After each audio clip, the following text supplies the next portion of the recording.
As you know, coming out of the last election and given my own personal experiences with the party from 2013 and the selection process that took place then, we knew that we had to make some changes. There were some candidates that ran for us in the last election that probably should not have run. But I'm very proud that we've made those adjustments and has been embraced by the party because it was approved by the National Council of the party and at a convention. And it's worked. And so when I look at the experience, the integrity, persons who have a track record of hard work, and that came to fruition on Sunday because the people that showed up, which was what you would expect to see after the bell is rung. So that 21-day period when you have the bigger national rallies, this is the kind of crowd that would normally show up. So it was very impressive. And I think that we all felt very, very good because it was a significant endorsement by the party itself and the new people that were never participating in elections before. We saw a lot of new faces and a lot of young faces. So we're very encouraged and very happy with the results on Sunday. Let's strip away some of that for a little bit. You just mentioned that perhaps in the last election there were candidates maybe that should not have. Can you really explain what you mean by that? That seems to be a loaded statement. The candidate selection process that was in place really came from the constituency branches. And they had, for the most part, full control. I mean, the political leader can say no and allow the process to go through again, or the National Council can say no. So, I mean, if I let it go through, but the National Council rejects it, we have to start over again. And the candidates themselves understood that, and there was a significant amount of influence at the constituency level in drawing in members. So let's look at the latest announcement that 21 people resigned from the party.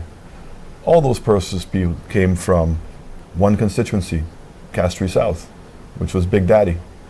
And so he had stacked the constituency branch with his own supporters, became members of the party.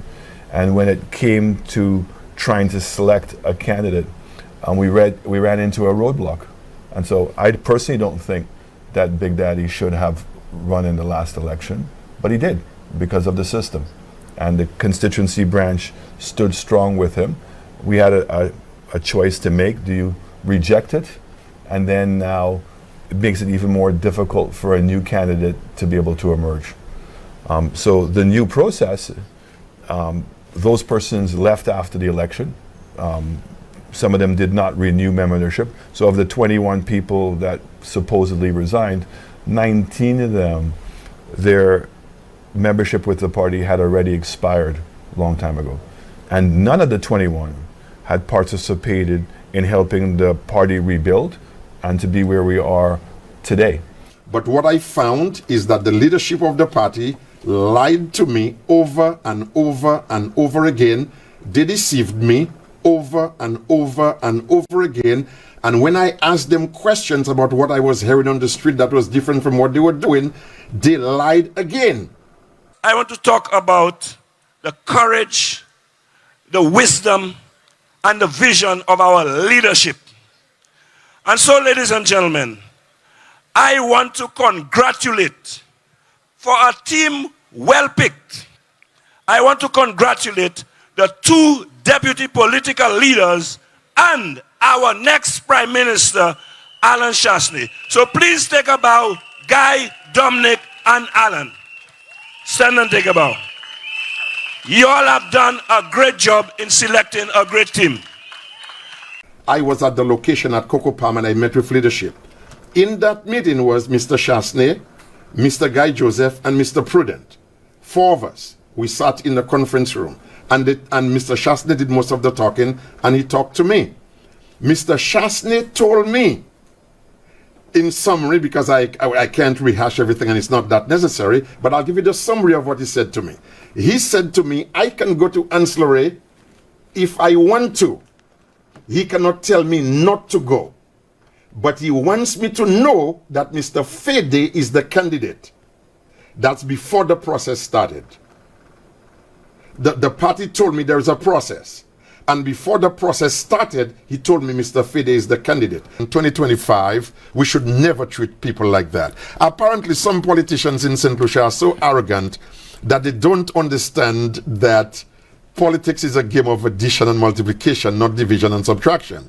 So all I'm saying to you is, if I were a leader, if I were a political leader, because here's the thing, when you are trying to get people to support you, sometimes you have to swallow your pride and do things that you would not have done ordinarily.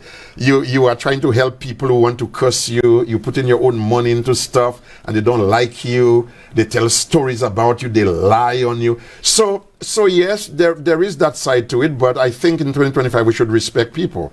And we should also respect the democratic process. If you cannot have an internal democratic process in your party, I would be suspicious of you respecting democracy enough to lead the nation well.